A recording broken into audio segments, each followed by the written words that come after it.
ஒரு ஒரு சில இடத்துல அது தப்பாக பயன்படுத்தப்படலாம். அந்த நம்பிக்கையை நீங்கள் இப்போ சொன்னது எல்லாமே வந்து அந்த நம்பிக்கையை, அந்த வெகுளித்தனத்தை, அந்த இயலாய்மையை தப்பாக பயன்படுத்தி நம்மளை ஏமாத்துறது விஷயங்கள் இந்த உலகத்தில் நிறைய நடக்குது. கரெக்டாக மூட நம்பிக்கையாக ஒரு இடத்துல போயிட்டு அந்த சாமியார் அந்த மந்திரம் பண்ணுறாரு, இந்த மந்திரம் பண்ணுறாரு, எனக்கு வந்து ஒரு நாளைக்கு 1 கோடி பண்ணி கொடுத்துடுவார், கையில் இருக்கிற சொத்தையெல்லாம் விற்று கொண்டு போய் பூஜையில் போடுறது, நம்பி கொண்டு போய் காசை கொடுக்கறது, இதெல்லாம் வந்து வெளியே ஒருத்தரை நம்புறதுனால வருது வினைகள்.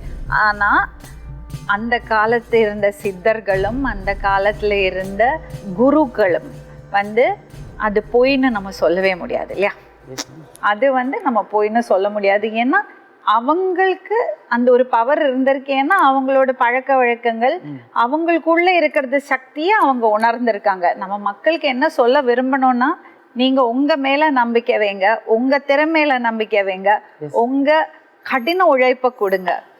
அது இருந்தாலே, நீங்க உங்களை உணர்ந்தாலே உங்களுக்கு எல்லாமே சரியா அமைஞ்சிடும்.